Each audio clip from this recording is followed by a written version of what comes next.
Hey, welcome. Oh, excuse me. Welcome back to Made Up of Wires, where we're decompiling Castlevania Symphony of the Night. Hope everybody's doing well. You can go to soten.z.dev to learn more about this Castlevania Symphony of the Night decompilation project. Hey, Dizzy, good to have you back.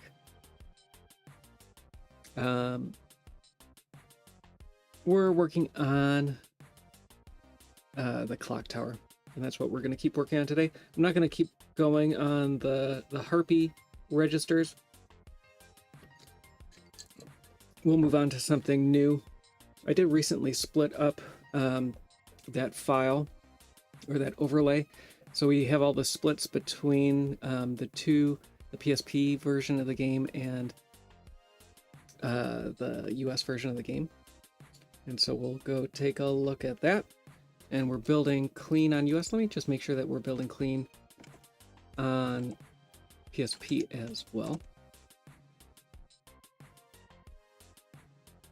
And then we'll find something new to work on.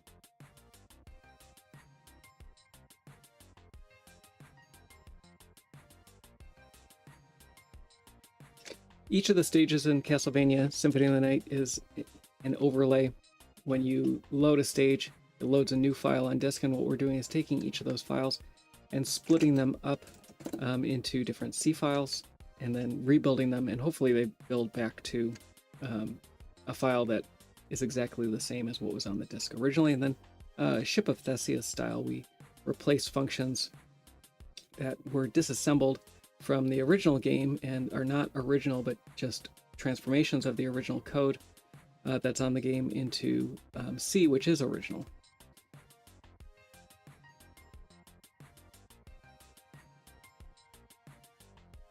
And we have a bunch of splits here. We do have armored fleamen in this overlay or this stage. However, the fleamen armor appears to be different than other fleamen armor or flea armor than we've seen before. So I want to look at that a little bit maybe and see what there is there and see how close that is. I did run a dupes report, so we see a lot of the same functions in all of the overlays, especially with common things like breakable items and things like that. And when it comes to enemies, often different areas have slightly different enemy logic, even though the enemy is mostly the same. In this case, the flea armor from Library didn't end up matching the flea armor from Clock Tower, and it might be interesting to see why. So I'm guessing that flea armor is going to end up in this 3A92C file. So I'm going to start there, and we'll see what functions there are to decompile. There's actually quite a bit. These are all the entities, but the ones related to armor are probably these lower ones. Let's look at the library's flea armor and see how many functions there are there.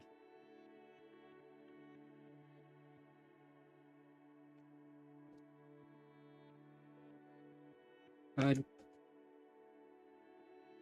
think that I did this one originally. So there's two functions. We'll look at the dupes report and see if these end up looking the same or how similar they are. But my guess is that we can reuse a good bit of these. So in build, we should have a duplicates, and I want to look at this D00C4 and see if that's showing up there now. And it is. And so it's identical to what was in Library. And so what we need to see is what is different then about the flea armor function and why. So we have a 98% similarity between the Library and Clock Tower. So it'd be good to see what the difference is. This is checking specifically the difference in opcodes for each of the instructions. So things like immediate values, pointers, and other things like that could be different between the functions are not considered when doing these diffs. So I am going to rename this symbol to match the Library flea armor. Actually, let's just do this symbol and then and then we'll work on trying to figure out what the difference is in that function. I'm also going to split at flea armor and make a separate file there. So I need to open the symbol file for this stage. And we should be able to find approximately where this is in the PSP version as well. I'm not going to worry about finding that yet, but we'll get to it.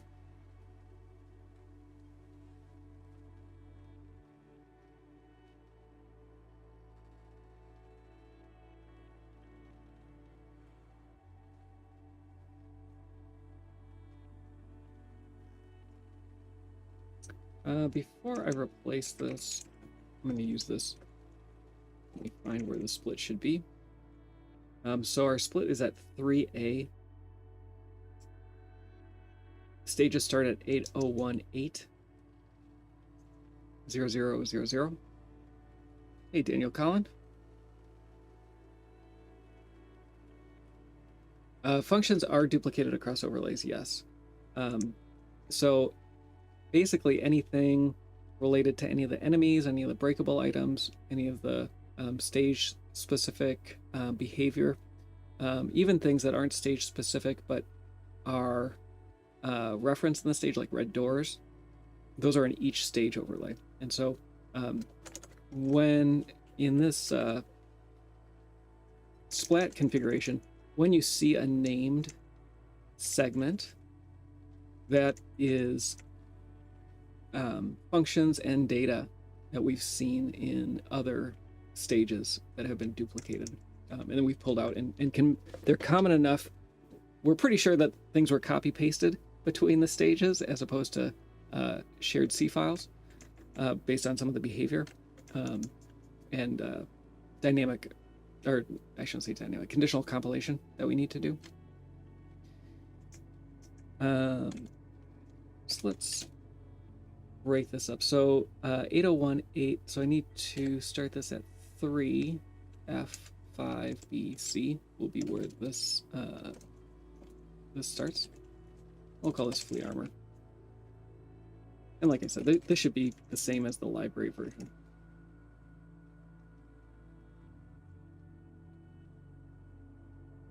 So make the split.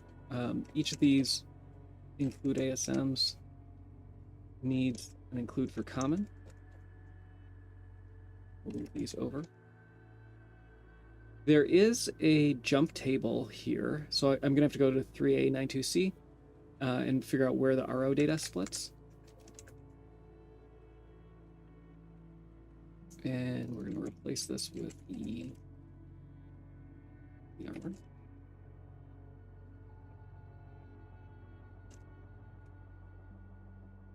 So let's do that. I knew, or I assumed that this was going to be the case, so I did put a RO data entry here, but I didn't know what the offset was going to be. It's probably only a single jump table, but there might be strings, so we'll see. So we're going to go look at the disassembled data in US STNZ1. Yeah, and that's why ultimately we think that there was copy pasting, because there are small things. It's interesting.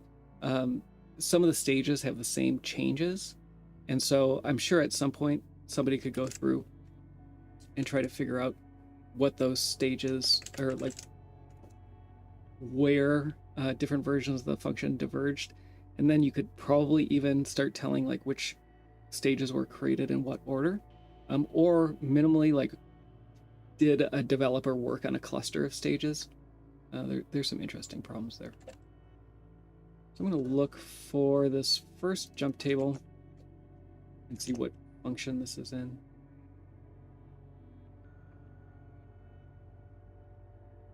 So this is in BF5BC, which is our flea man, and just to double check, or flea armor, sorry, just to double check, I am also going to look at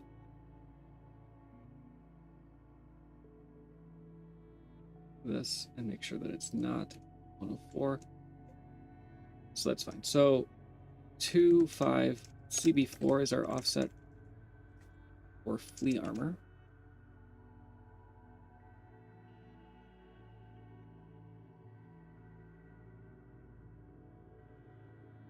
Update this function name now that we have a symbol.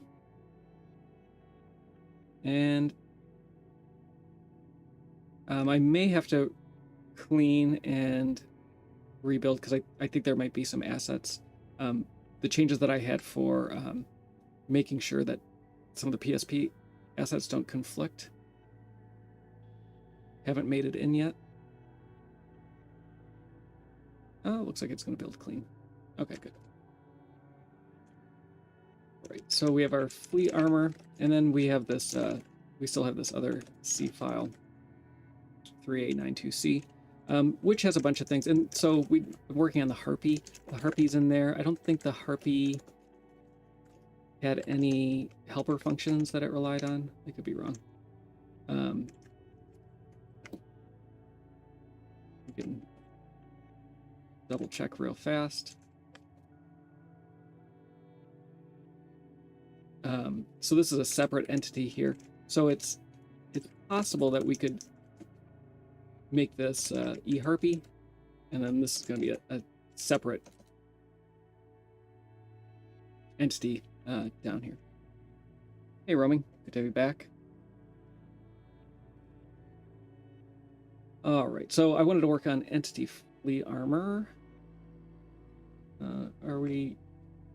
Am I missing anything? I don't think so. I think we're good. I do need to. If flea armor ends up working out, we're gonna have to pull some of that into common headers, and I don't want to do that before I check in the initial changes.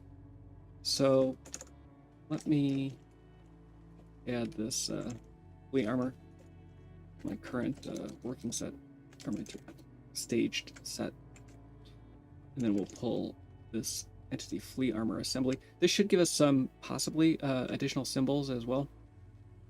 We'll see what we get. So we're going to look at non-matchings E flea armor and entity flea armor.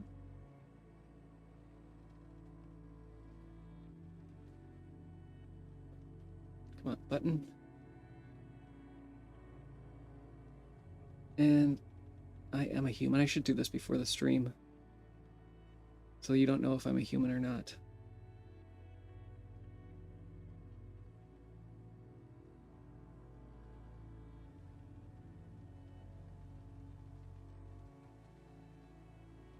And we're going to do PlayStation Symphony of the Night preset.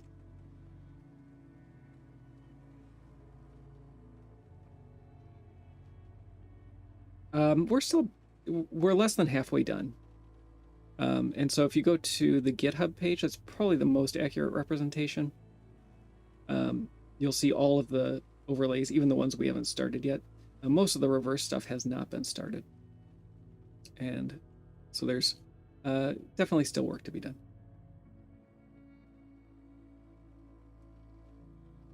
So like I said, we have a function for this already. Our function is slightly different. This is the M2C output, taking this original assembly and trying to do a first pass at some C code. We have a bunch of one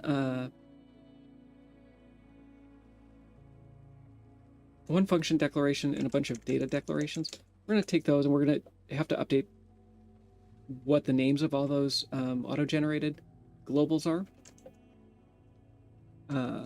Sorry, get that up. There we go. So this is the library version of flea armor.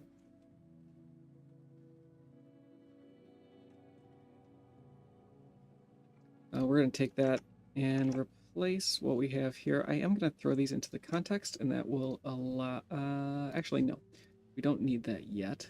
We do have some globals that haven't been defined yet, so let's define those.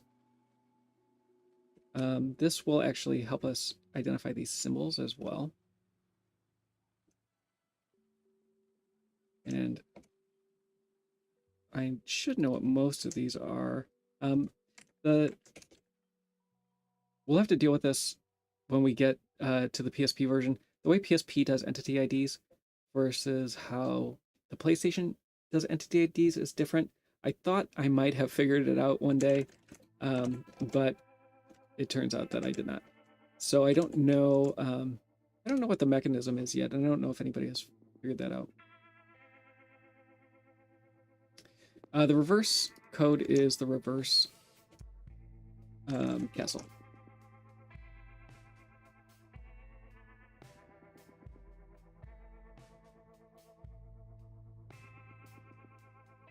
You don't know what the reverse castle. Roaming? Has somebody hacked your account?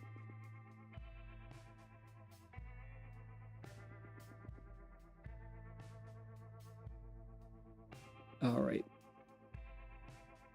Oh, what's different about it that necessitates more code? Sorry. Yeah, there's different enemies typically in the reverse castle. The data is definitely different. So the layout is obviously inverted. A few months ago, I did Castle Keep and Reverse Keep at the same time because that's the smallest overlays in the game. And there's only 2 or 3 enemy types in both of those. And they turned out to be nearly identical between the two. And it was nice to do them both at the same time because 90% of the code was identical. So it looks like the only thing is maybe these additional checks at the top here.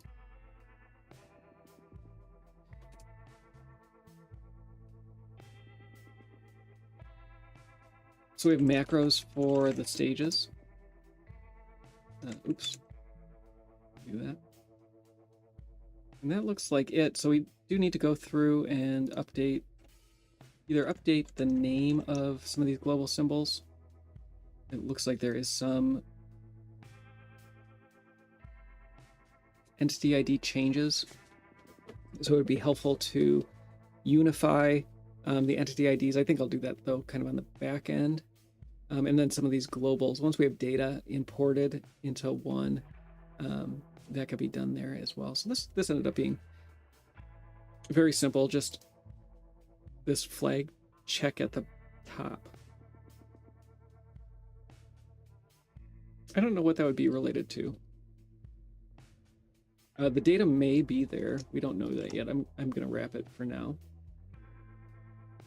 And then each of these globals we're going to replace with the correct name. I don't know if this works.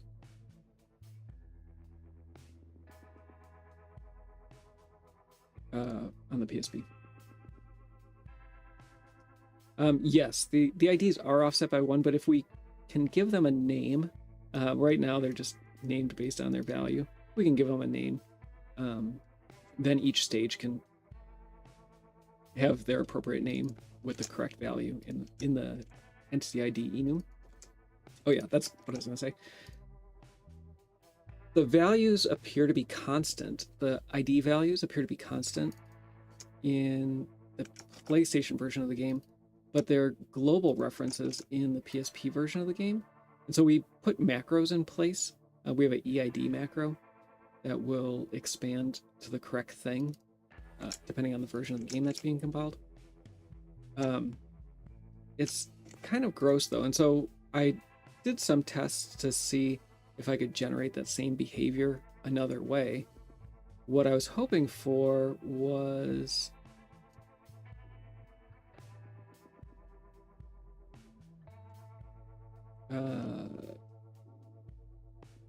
so we have another difference here. What I was hoping for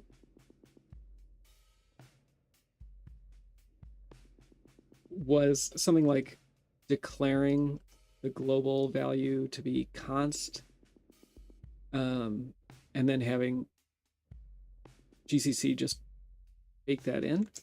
That's not what ended up happening, though. Oh, drat.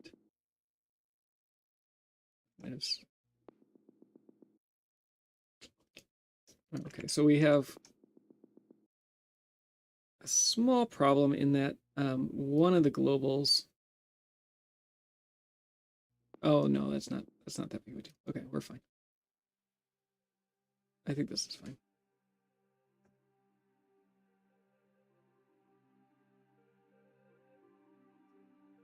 But that didn't work, and there's a couple problems with it. Oh shit. The main thing is that there is an initialization function that sets the value of all those globals. I don't know why. It's a very odd.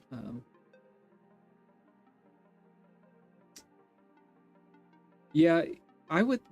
That's what I was hoping, that it was RO data. Let's look at 192. I think that's fine. Yes, because we're going at 228. That's fine. I couldn't get anything to work though, and like I said, there ends up being a function. The differences between how the PSP stages get loaded and the PlayStation stages get loaded. When the PlayStation stages load, the initial address of the stage overlay address space is a struct that defines all of the ways to initialize and access other functions in that struct or in that overlay. But the way that overlays work on the PSP is that the data is loaded into memory, and a specific offset into the overlay is called, and the address is baked into ps.elf, which is another executable. And so here I'm going to just do this manually. As part of that initialization function, like constructor, basically, all of the global entity ID, or all of the entity ID global variables are mutable, and they're set to their appropriate value in that function. I could show one of those init functions. It's bizarre. For whatever reason, that's how it's done. I don't know. It's not clear to me, I guess, if that is... It's not like MetroWorks static initialization, but it almost seems like what a static initializer would do if you were loading a library and had support for that. So I'm going to change these. That will make this diverge. That's okay. At some point, I'll go back and unify these, but not now.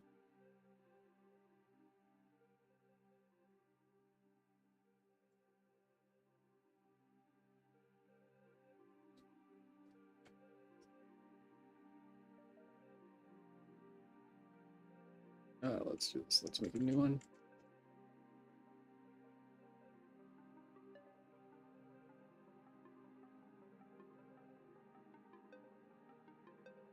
Yeah, even without C++, you could have static initializers. I'm pretty sure GCC supports static initializers. Maybe not this vintage. But there are like constructor macros and other things like that can be used. So this should be fine. Let's check it. Did I fix the function? There might be it.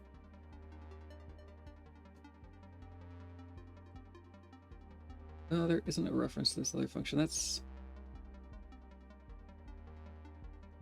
its own entity, that's why.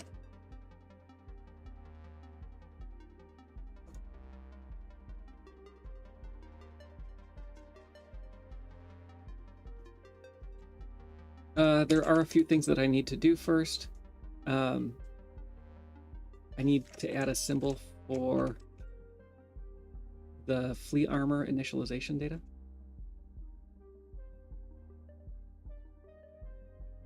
And figure out where that is.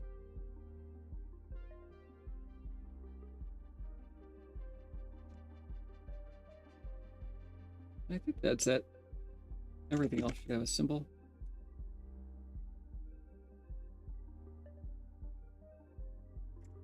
So we have a bunch of errors. Why do we have errors?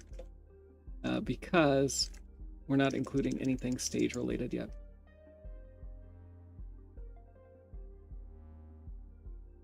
Let's include the right header. We have an undefined reference to flea armor. I changed the symbol table.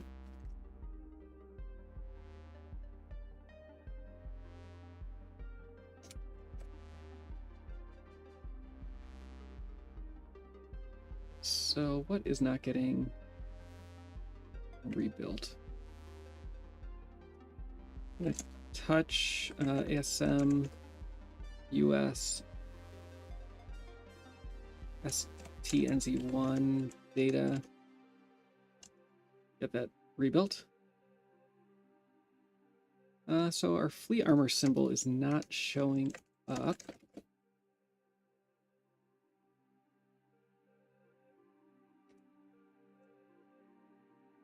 Because I called it flea amour.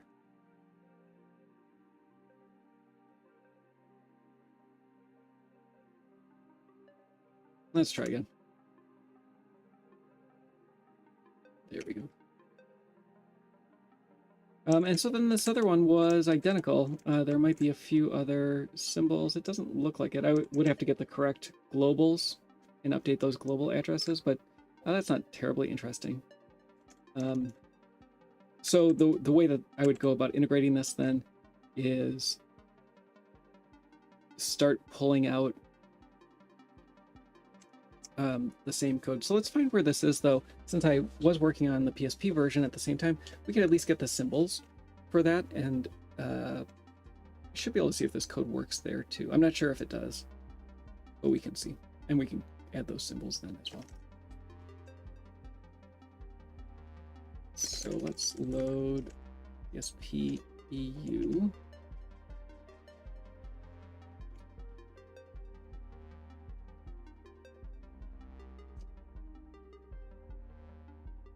And what do we have?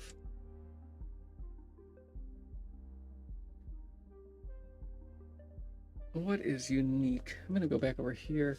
So to find the equivalent on the PSP, usually I look for something unique. Unfortunately, I had to get rid of most of the symbols because they were wrong. Because of how the overlay addressing works, and our script to do that ended up not doing the right thing. So I lost most of the symbols for the PSP version and haven't put them back yet. Check collision. Not ideal. It would be nice to get, I think, this 1001. The 60A, actually. Sound effects are always good.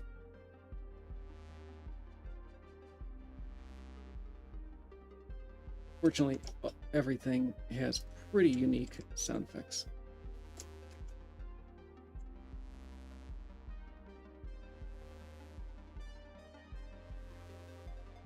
And only one function has that, so we know that this function now is entity flea armor. And that is in 16668.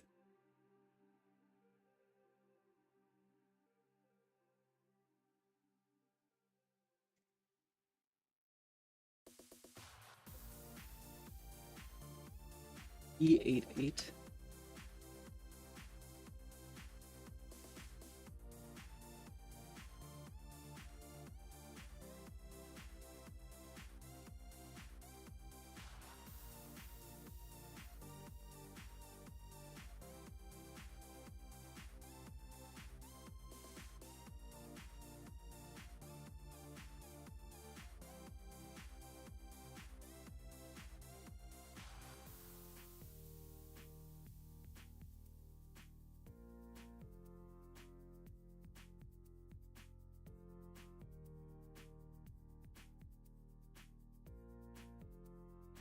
Dizek saying PFN function update might need to be declared. Sound effects ID.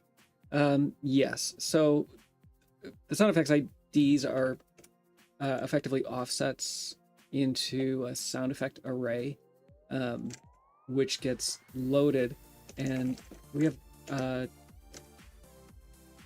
work by Cinemax and Dirt Princess, and many others. I mean, when I find these, I go through and do them as well. Oh, we're getting JP IDs as well. That's awesome. So we have this sound effects file. We can look up 6CA. That's low skeleton explode. And so this skeleton explode is also Fleaman armor.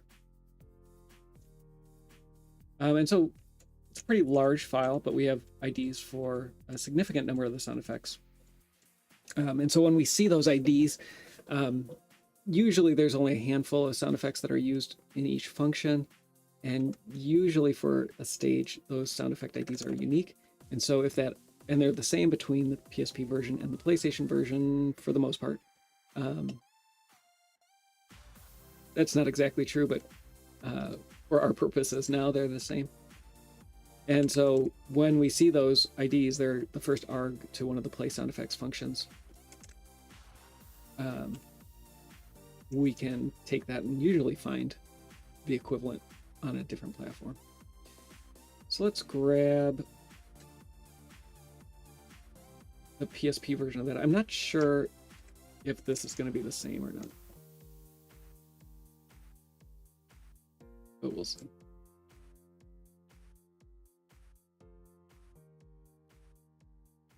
So we know that there is a jump table that's missing. We're going to have to go find. Oh, maybe there's not. The PSP sometimes doesn't generate a jump table when the PlayStation does. It looks like this is one of those cases.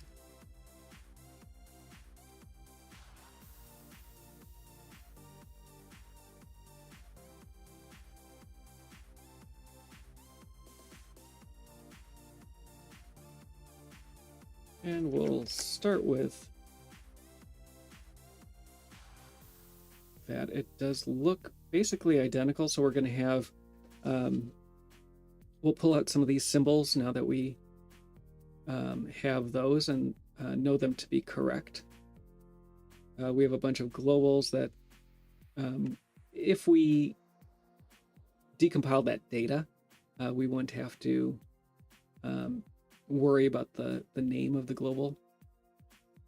So let's start setting these symbols.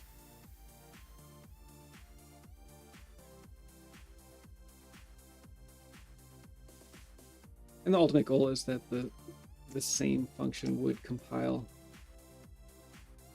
the same source would compile on both systems.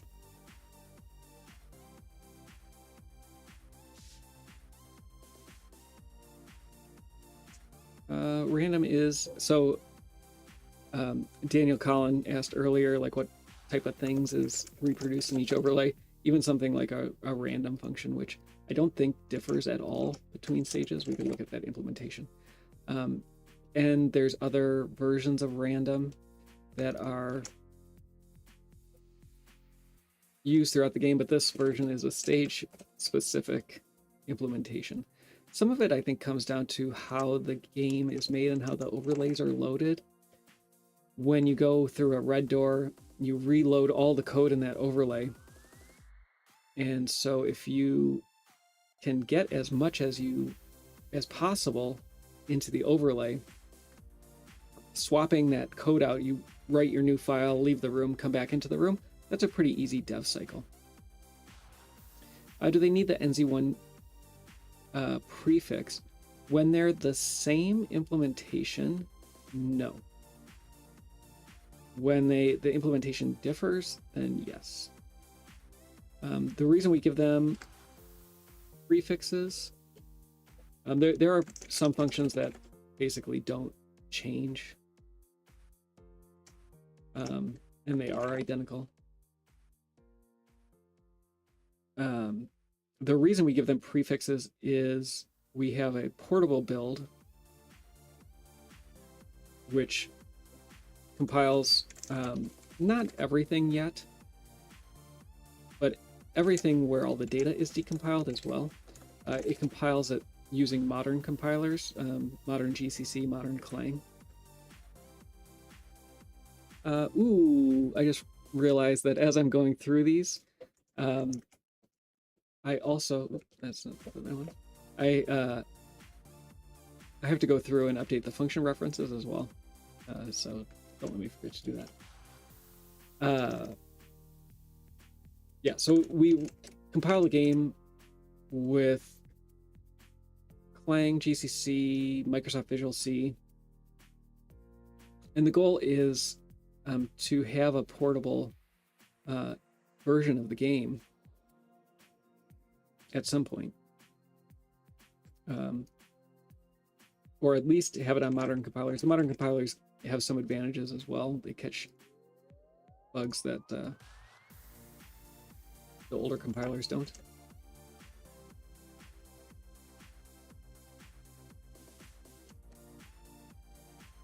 And when we build that, we build all of the overlays into a single binary. And so if we have duplicate symbols, we end up with conflicts then, and either the linker is going to fail and say you have two functions named the same thing, I don't know what to do, or it's going to choose one randomly. And so either way, we have to make some choice as to what we want to do. And so that's where the prefixes come in. Basically a C way of namespacing for that build. The Xbox 360 version of the game is built that way, where all of the overlays are just built into a single binary, at least the code for them. And so kind of thinking ahead to one day, if we start decompiling that as well, and trying to rebuild that, what is that build process going to look like? And that's what we came up with for now. And when I say we, I mean not me. So I think Sozu D and is it worth it to name the PSP variable names? The function names are more important than the globals.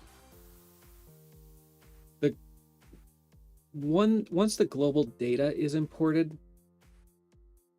the definition of that data, as opposed to the declaration of the global, will be static and local to that file. And then the PSP won't have to rely on that global symbol, linking it in separately anymore. So if a piece of data is going to be easy to import later, I just won't do it until I import the data, and then import the data in the function at the same time. All right, so does that make sense? A little, maybe, kind of. So I'm going through now, and basically I'm going to make sure that each of these new symbols that I've added is updated from its generated name.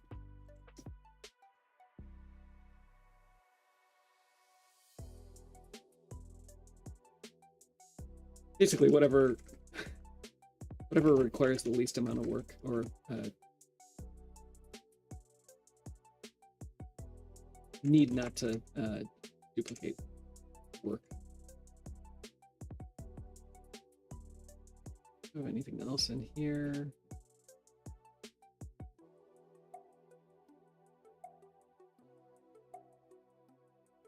We have all these nice tools for finding symbols, and then they fail. And stone knives and bear skins.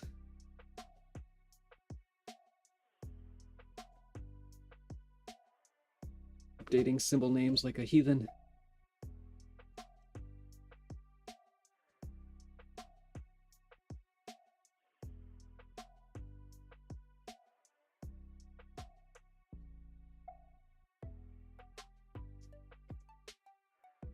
looks like this E3F0 is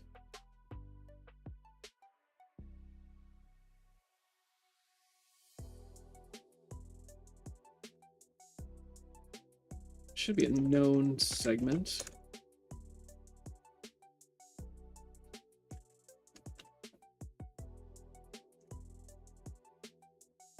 Some of these splits, all of these splits actually I had to do manually, which was a pain, and so they might not, it might not be completed.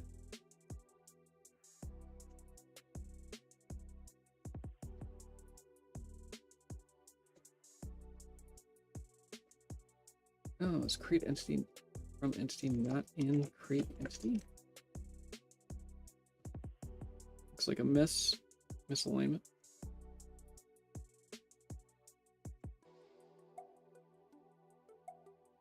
And I think this should be the last function of the previous segment.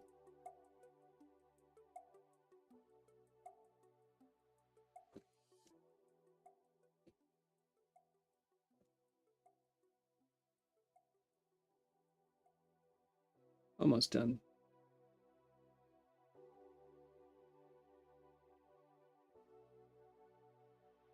But this will help identify file boundaries then as well.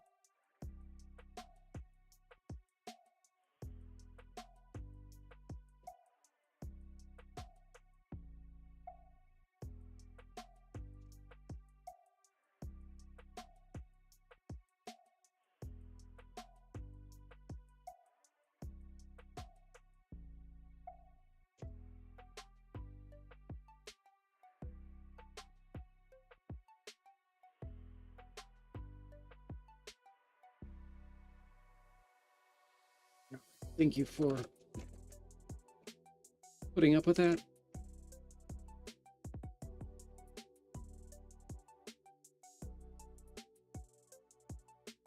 All right, so we have one. Oh, we have an issue in DAI. Not concerned with that. That has to do with assets that are different between the two versions. And then we do have an issue in NZ1, it looks like.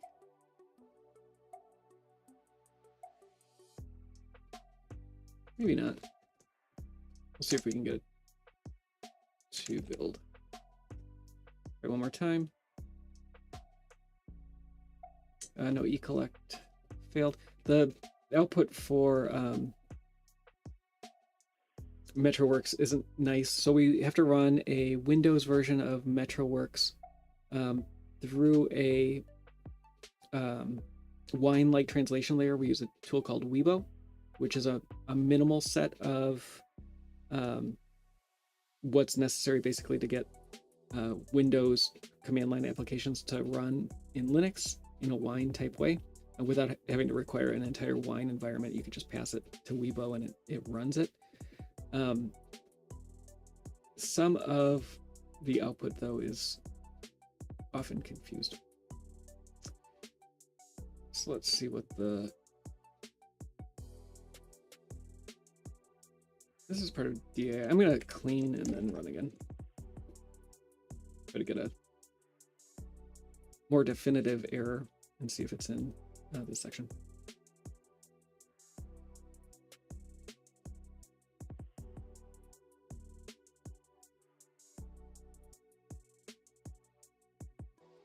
So we get things like this.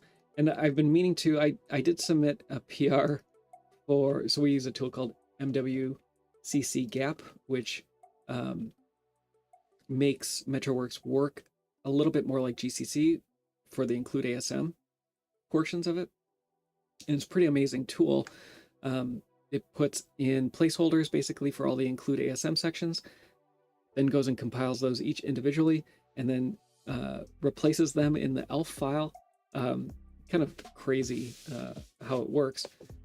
One of the disadvantages though is not all of the arguments to MetroWorks are respected, and so I submitted a PR to get the dependency files back out, because they get written to a temp directory that gets deleted before the program ends, and so if you're a caller you can't get those files. The other thing that I really think it should do if it's calling, and maybe this is a thing Weibo should do, is replace paths with their equivalent Unix counterparts in the output. And something like this. This is the temporary file that MWCC gap generated, and it knows that this is the name of the temporary file. And so it should, in my opinion, it should rewrite this error to point to the correct input file. It doesn't. Those folks didn't seem to like my dependency PR. So I don't know if they'd be amenable to rewriting output on top of it. All right, so that's all working. We have the updated symbols. Is it worth going through? I think this is fine. I'm gonna leave this where it is. I do want to get these unified. I guess what I could do is at least do the splits for these. So let's find where entity flea armor was.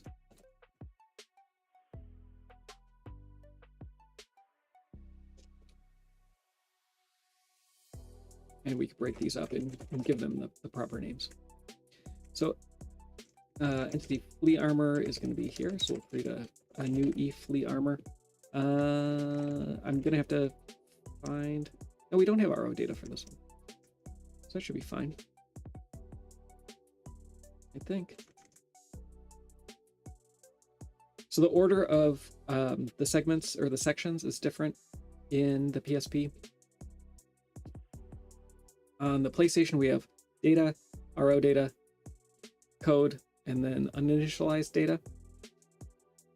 On the PSP, we have code, data, RO data, uninitialized data. And what's nice about the PSP is the uninitialized data, which is all zeros anyway, doesn't actually get loaded from the disk like it does on the PSP. So the file sizes end up being smaller, except for the fact that the PSP was compiled without optimization, which made them bigger. So ultimately, it probably doesn't save anything, but it would if they were compiled better. So I need to find the offset for Fleaman, or Flea Armor, sorry, 17408.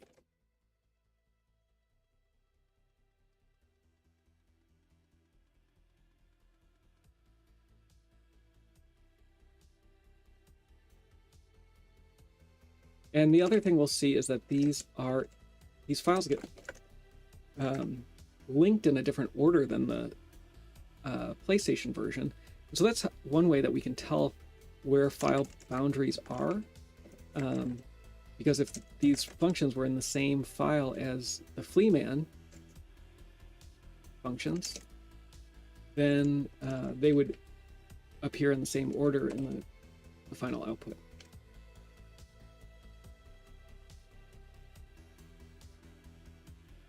But they don't.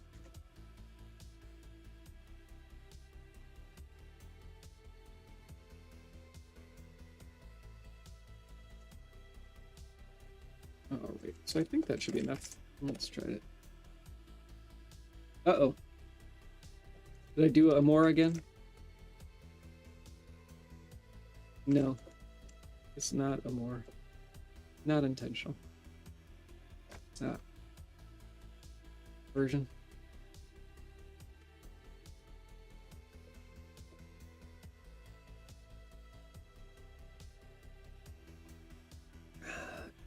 I didn't update the include ASM lines.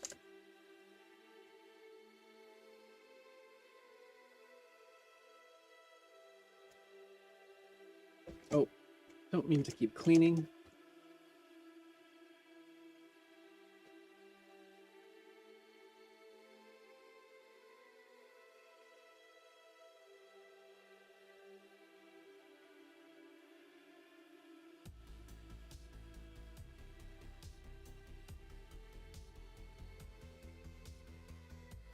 And that looked like it worked. So it's nice getting these closer to what their final form will be. We did find entity Fleaman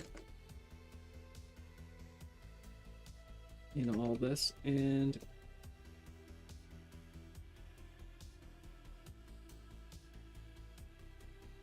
entity Fleaman is in his own file as well, so I might as well do that.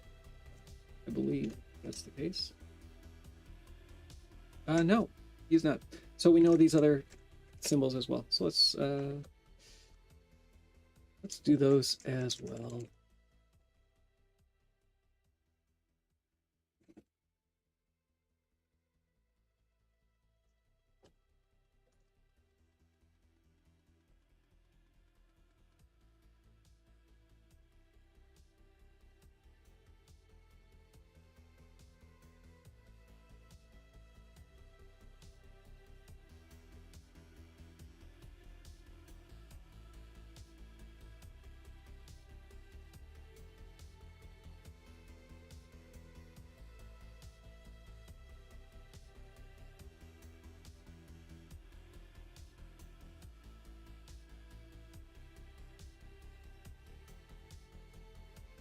So I'm going to make sure that the symbols are fine first.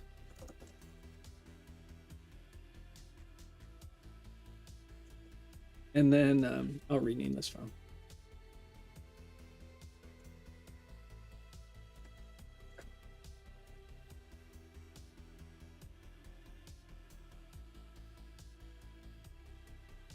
And I need to make sure that I update all the references here. Looks like there's no RO data here. So it should be fine. Oops. The default is always the US version. Right, so that worked as well, and we have another section. So we know what the difference between the armor was, and now we know where the armor is on the PSP and the PlayStation. So let's go on to the next one. I'm going to start with that same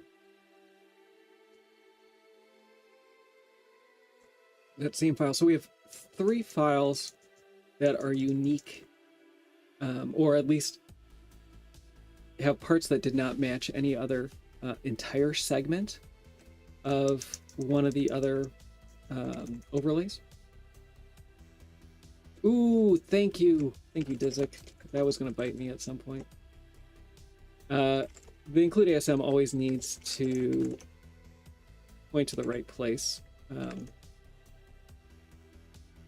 Otherwise, when I clean and build again, those files will be gone and not generated where I expect them to be.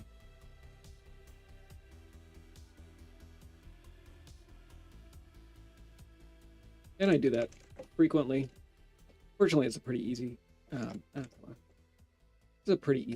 problem to identify. But thank you for telling me. That way I know sooner than later. So I'm going to look at all 3 of these, see how many functions there are.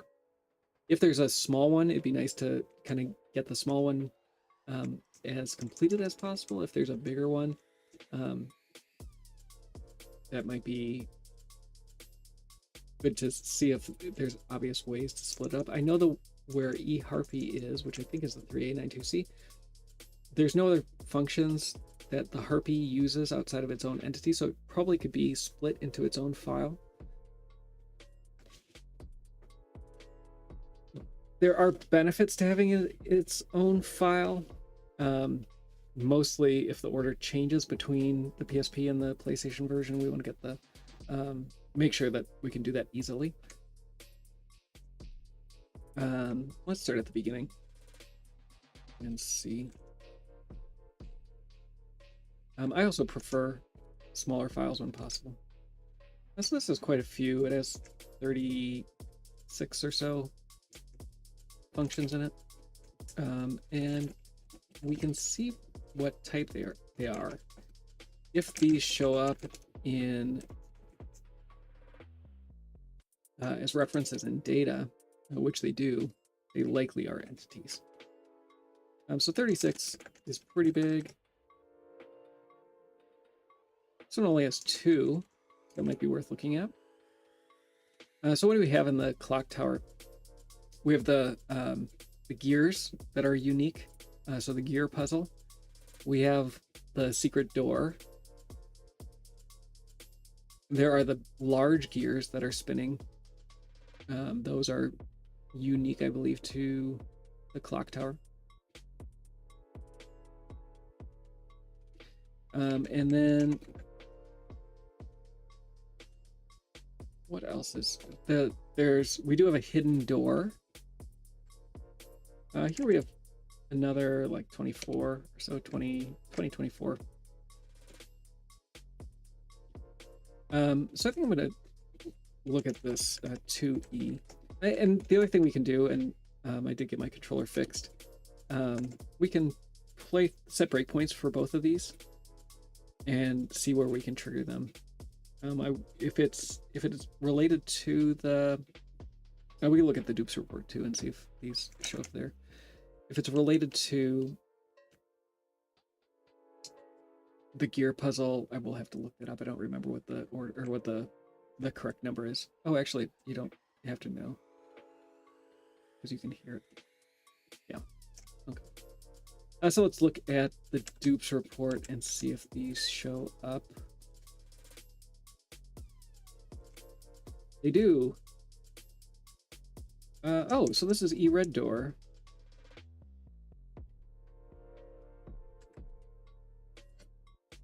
But there's something different about it that didn't match. Okay, so we're going to rename this to E-Red Door.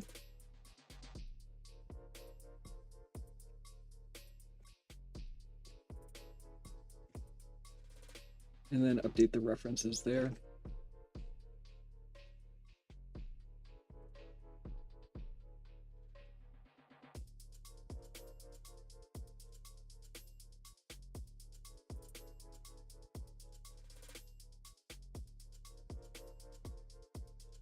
And if we look at, so the red door here is one of two that don't match. I think that's probably something good to look at for another day. And then the other one, E4H. Entity is near player, that looks fine.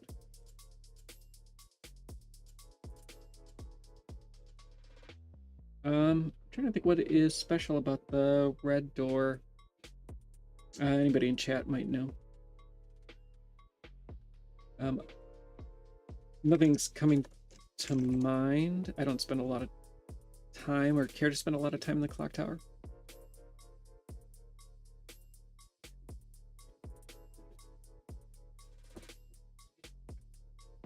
But it does look like, yeah, we should look at the 3A. 3A92C. And still building fine. And I doubt my find command is going to work. Let's look for 3A92C in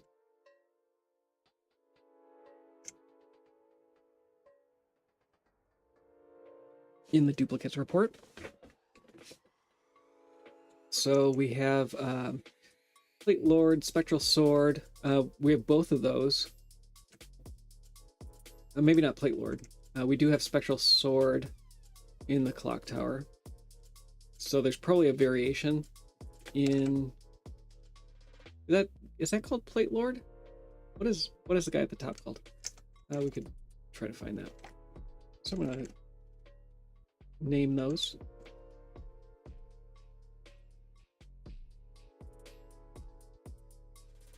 Oops. What did I do? Wrong buffer. I have the Vim copy buffer, the Tmux copy buffer, the macOS copy buffer. Which buffer is the right buffer? You never know. And so we can look at Spectral Sword and see where what functions are involved there. There's a couple ways to do that. The way we try to keep things, we try to keep functions static if they can be. And when functions are static, their symbols don't appear in the map files that get generated during compilation, but the symbols are still there in the ELF file that gets generated. They're just harder. You have to use tools to view that as opposed to just a text editor. So I think I'm just going to open a... we don't have a E spectral armor that's shared yet. Or spectral sword, sorry. NO2 and DAI have this.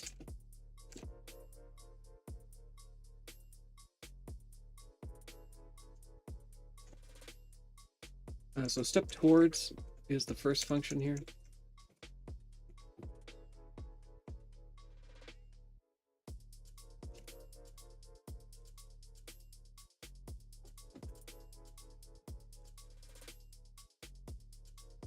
And then our next function should be spectral sword.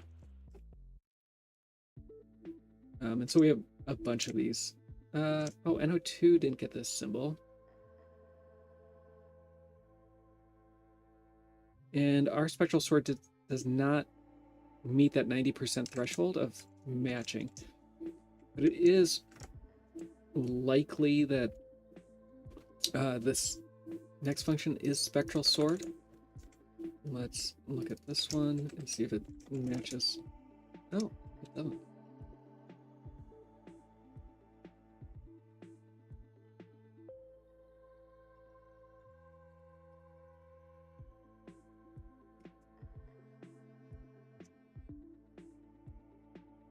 This flea armor was from before I split that out. I'm not sure what Giant Bro is.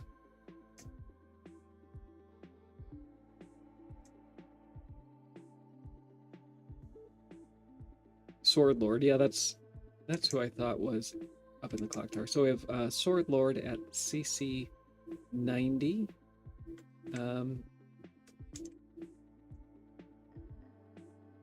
This 9BC actually is first.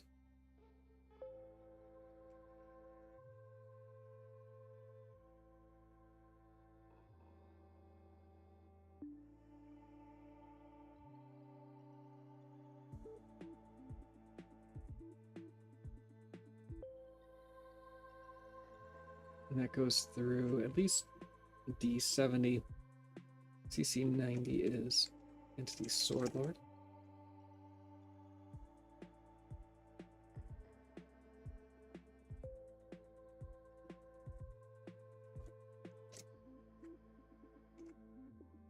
I'm a little surprised that these didn't get symbols.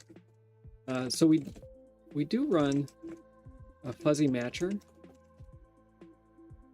and it should have the same priority as that dupes report. So giving this the symbol Sword Lord, I would have thought would have happened.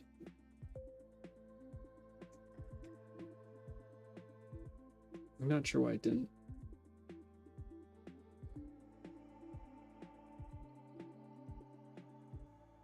Okay, and so that's, it looks like Giant Bro is in there somewhere, and yes, that,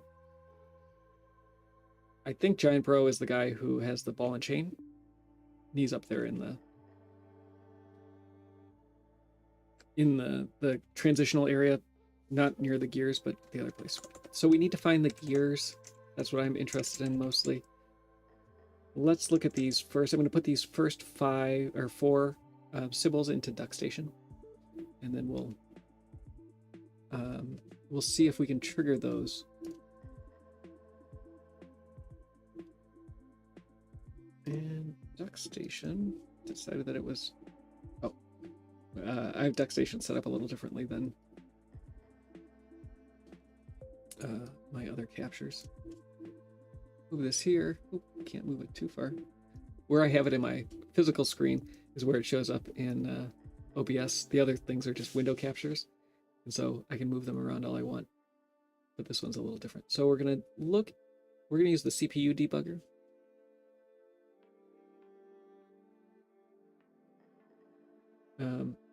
Oh, DuckStation changed something. You no longer have dark mode. Usually I don't care for dark mode. And I don't know if DuckStation by default was dark mode, but it's not anymore, and it's extremely bright. We're going to add breakpoints for each of these, and the breakpoints are just the addresses that are embedded into the auto-generated names. We want execute breakpoints, so when these functions get called, DuckStation will stop and let us know.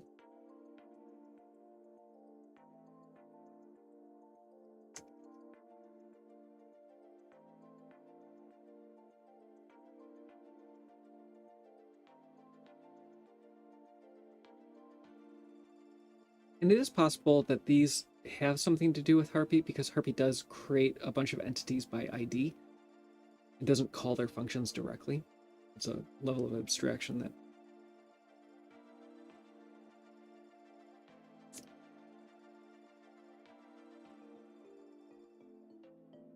Alright, so I think that's good enough. I can probably make this a little smaller.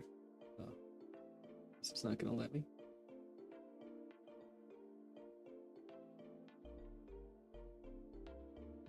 This window layout is very odd. Oh, look at that. Did it have jump markers like this before? This is nice.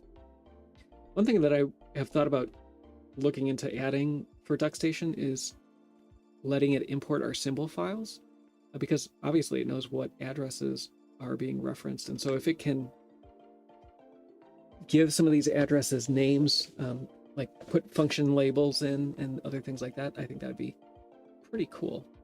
I don't think there's anything quite like that right now.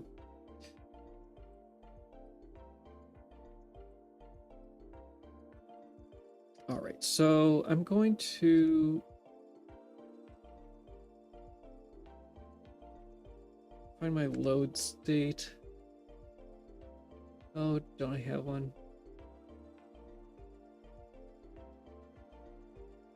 Is it really from July?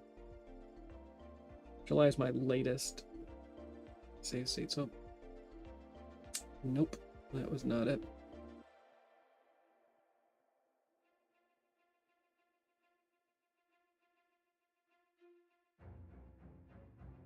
Pardon me while I look for my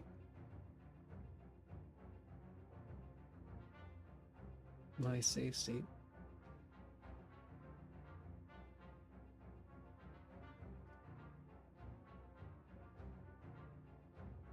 I have one somewhere.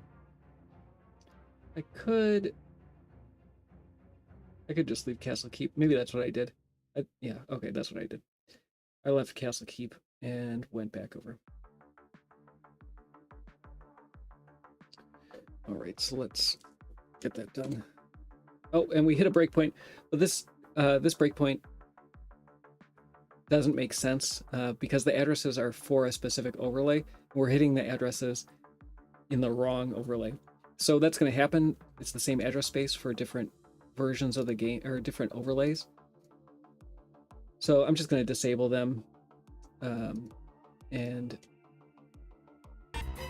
get over to Castle Keep. No, sorry. Get over to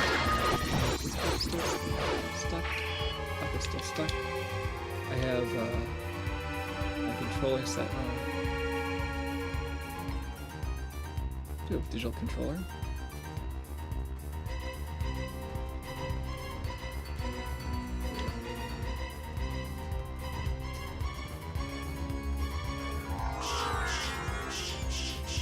Oh, and since I don't have the analog stick set up, doing Wing Smash is a little more difficult.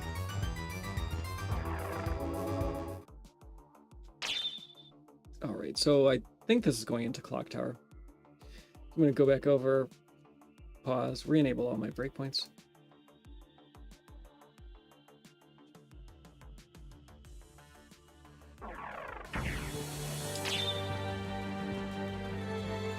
Now we're back in the clock tower.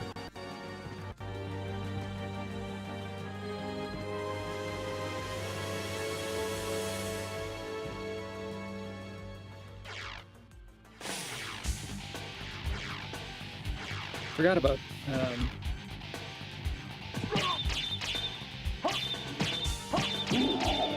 the pendulums. Those will likely be their own entity as well.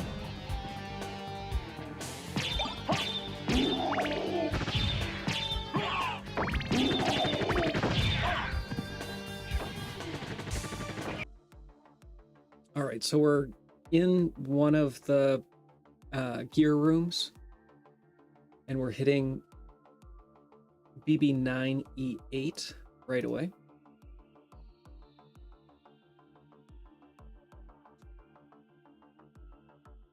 Which is number 3. So I'm going to uncheck that and continue and see if we hit the others as well.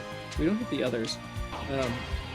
So BB9E8 is something in this room. Harpy flipped. That's what happens just before the daggers are thrown.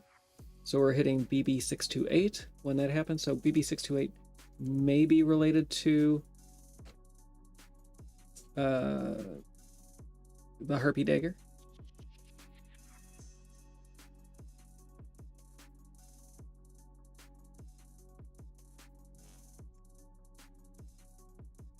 Dizek said when I was working at SNES game, there's a tool that you could generate. I'm guessing import symbols into the emulator, and then the debugger showed everything you defined. DuckStation does support remote GDB, and I have attempted to get it to work a couple times. So if we had GDB, we could load the ELF files that we generate, and all of the symbols should then be there. You should be able to step through. I've had just mixed results with it, though. GDB is something that I'm relatively familiar with. I haven't used it extensively in a long time, but have in the past. And so it would be nice to be able to use it. I actually think this debugger is actually pretty good, though, the DuckStation debugger. So no complaints. It's a little different when you're trying to modify embedded hardware versus just, some application on an operating system. Does it suggest try the trick with patching the function? Yeah, I can do that next. I'm going to continue though, and we'll see. Oh, my windows are offset. So we do have a third one, BAC4. BAC4 is the last one in this. We'll go one at a time and replace the entry point of that function with a return after leaving the room and coming back. One of these two, it's possible that the first one was the feathers instead of the dagger, but we'll see.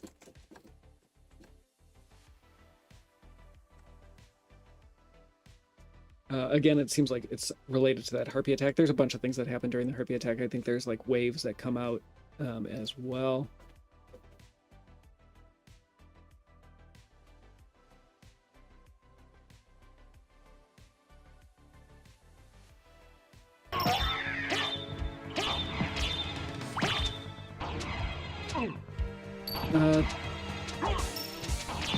Harpies do like a shout too, right? There it is. EC0, 7C0. So these all do appear to be Harpy related. So I think that gives us a good indication that that first set of 5 functions at the top of that file probably are all related to one another. They probably are all Harpy related, but now we'll go back through and can suppress each one individually. I actually have a short from a couple weeks ago that I'm going to try to publish later today of of finding the harpy and disabling it and being very giddy about not having to deal with them. So let's do that. Yeah, that flame attack. Stoned. So I'll get up here, leave the room. That last one, B7C0, that looks like the flame attack.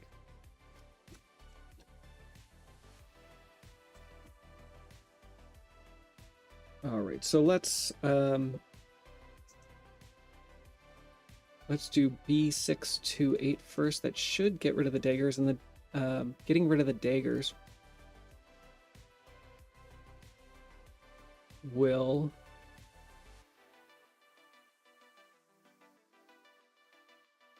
basically nullify the entire attack. It's not like they'll be invisible and it's just the drawing code. It's actually the collision code and all of that as well. So we'll wait till they get thrown. Go. And then I can jump to that address, and here we are at E0. Scroll correctly. And so what I want to do is replace those initial instructions with a jump return and a no-op. So I just need to load any, doesn't matter which function, any of the functions will do, just to grab what the binary is for that, because I don't recall offhand. I want SM, US, ST, NZ1, non-matchings, and it doesn't, like I said, it doesn't matter which function. What I want to grab is this JR return address and then the no-op afterwards. So I need to do these in reverse byte order. Is that how these are being loaded?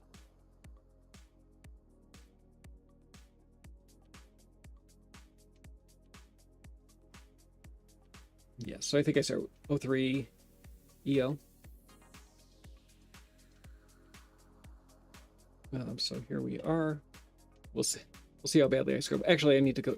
I need to leave the room first, because if we're in the middle of that function, and I replace it, we'll kind of get into an invalid state. So out of the room, and I want 03 EO 0008 and then zeros. And I think that's good enough. So this should, like I said, it should nullify the knife attack if that's what it is.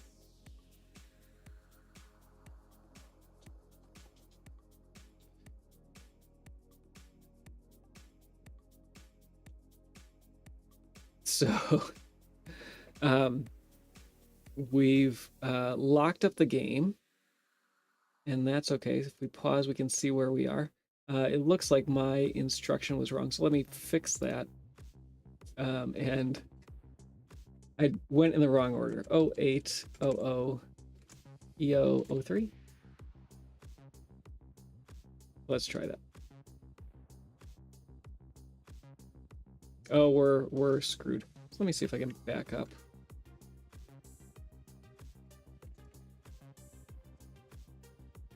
I need to rewind. But I had a button for rewind, but I guess not.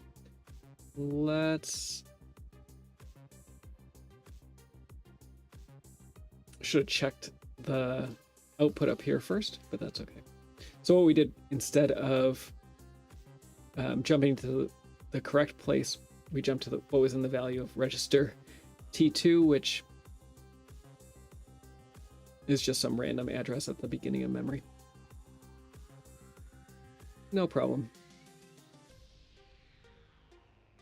Oh, we don't see Duck Station. Sorry about that. You don't miss much, you just miss me screwing it up. So, gonna go back.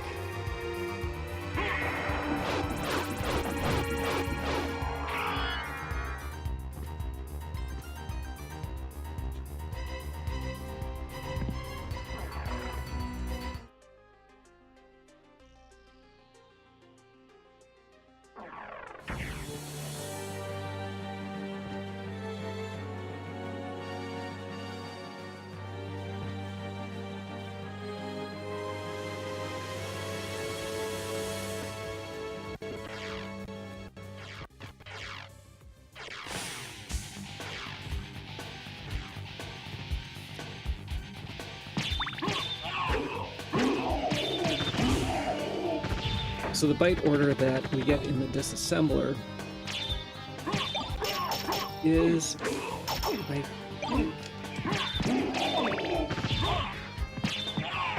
Little Endian. But it's the Little Endian version of a 32-bit word, so I think that's backwards from what I want. Alright, let's try it again. Or maybe that's the correct order.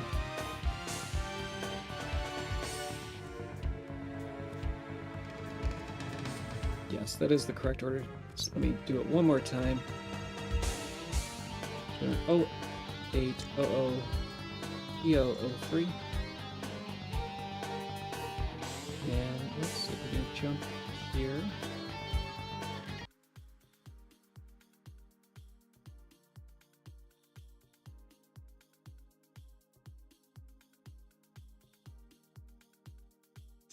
This was E8, 28,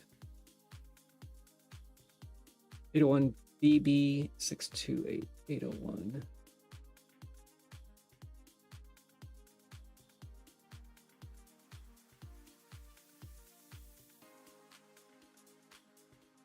We're not there, so I'm going to set a breakpoint and just make sure that that instruction looks correct when we get there.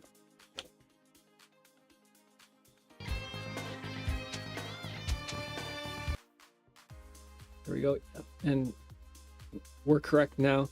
Jump return. The no-op afterwards gets inserted because of what's called a branch delay slot. The instruction after a branch or jump always gets executed regardless of what that branch or jump does. And so we need a no-op there to not run arbitrary code. Hey, Spring Quetzal, good to have you back. Calc test again. You always have calc tests.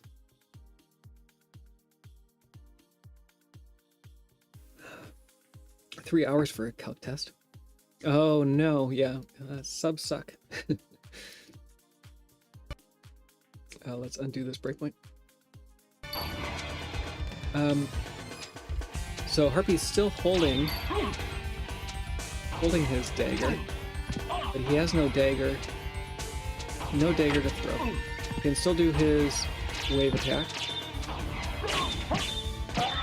but not the dagger attack. So let's do the next one.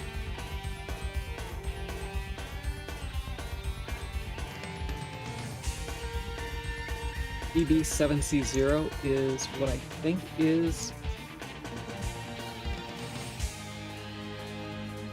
the wave attack. Not sure. It could be. We'll see. So we're gonna go there, set a breakpoint.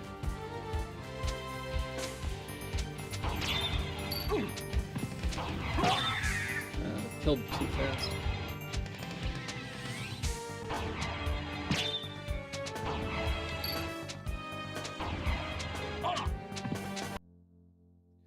All right, so we hit it there. View it in the dump. Starts right here at the beginning. And so we're going to do the same thing. Since we broke there, we're not in the middle of it, I think. Yeah, I think this was the issue when I was doing this a few weeks ago. I don't think I can change this address because it's DuckStation probably has this loaded and decoded already, is my guess. I'm not quite sure. So I'm going to leave the room. I'm going to undo this. What happens if I change it and that entity gets initialized? I'll have corrupted this state and don't want to deal with that. So leave, pause. We'll knock this one out.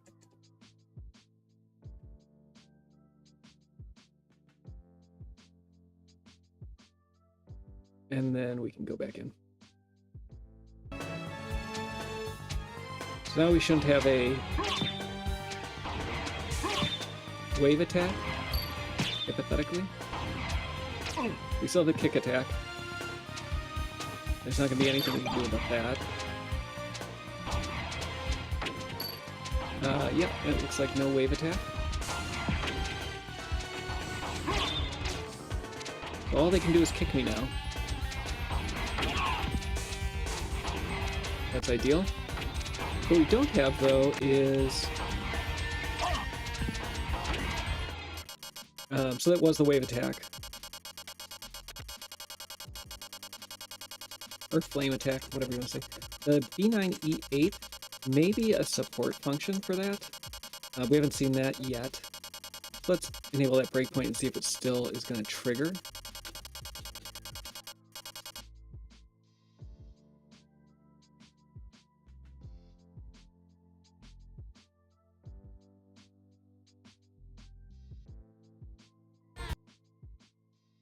Oh, that is triggering.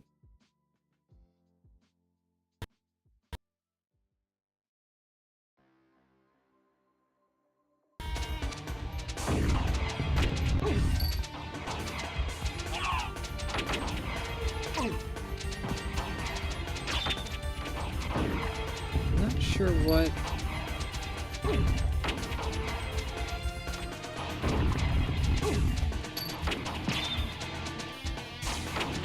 What other thing? So there must be some invisible thing that the harpy is doing.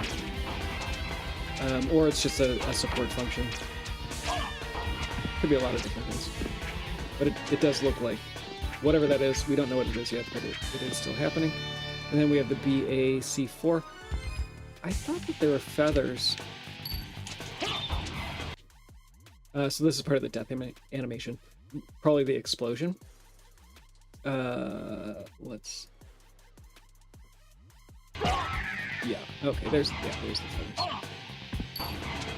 So I think that's the harpy explosion. And we can do the same thing there. Just to be sure. That was AC4, I think.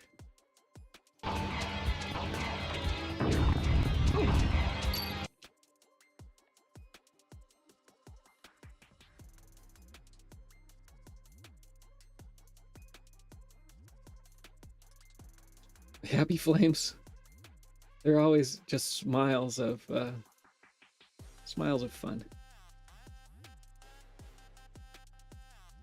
All right. Undo that.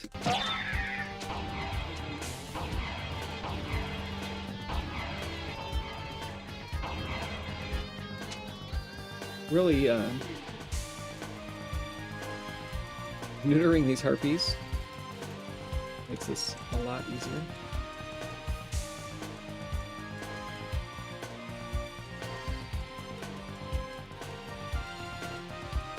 Home row. Let's go.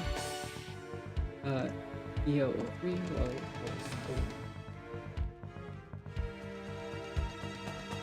And let's go.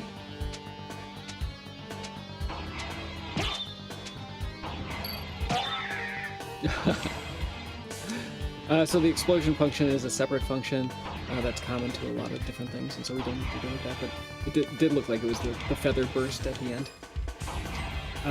Let's do that last one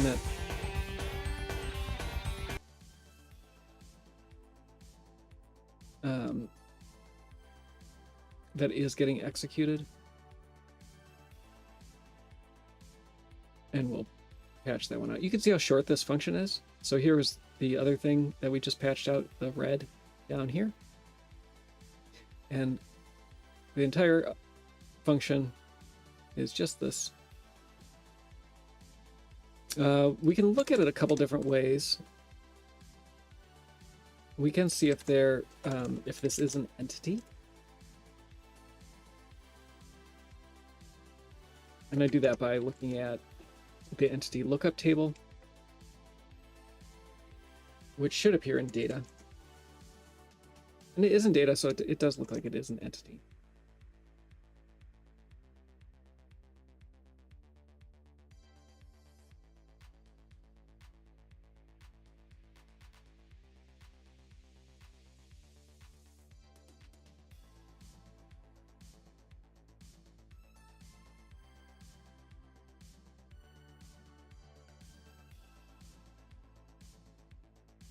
Ooh, bad move.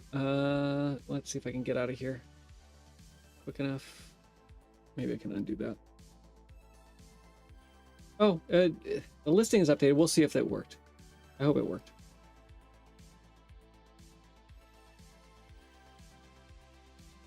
Let's actually step through. Oh, so it did return. Okay. It did the right thing. Great.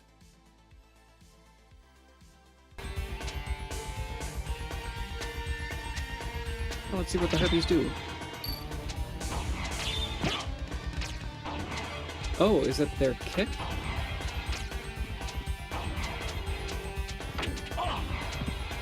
Why would their kick be a separate entity? Oh, maybe their leg is a entity.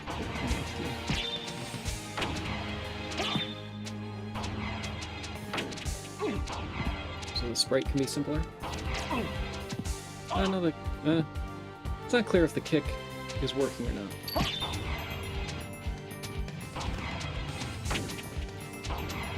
Need to get close enough to...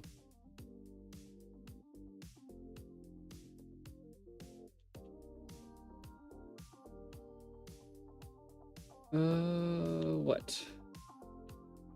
I have no breakpoint.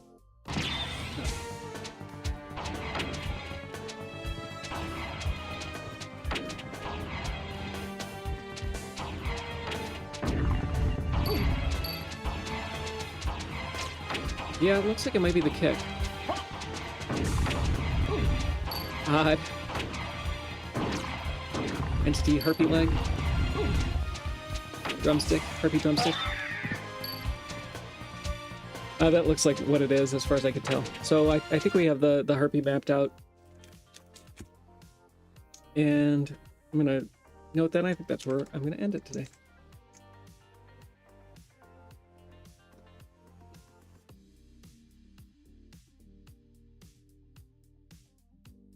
So the next thing that I would probably do is split these. So we'll have an eHarpy file that ends right before the spectral sword.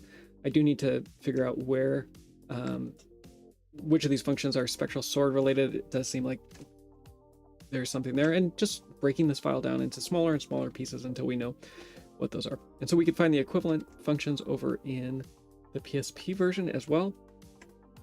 Give them the same symbols, and we'll get back to that tomorrow. All right, so that's it. If you're new to the stream, we've been decompiling Castlevania Symphony. I probably should have station identification every once in a while, just reminding people what we're doing here. Go to soten.z.dev to learn more about that project, and you can get a link to GitHub. You can see the progress that we've made on several of the overlays. This represents what has been checked in and built, currently in master. And GitHub will have more details on some of the overlays that haven't been started yet. And you can find a link to Discord and find out more about what we're doing there. Adios. Thanks, Rowing. Thanks, Dizik, Spring Quetzal. Appreciate it. Always enjoy chatting. Adios.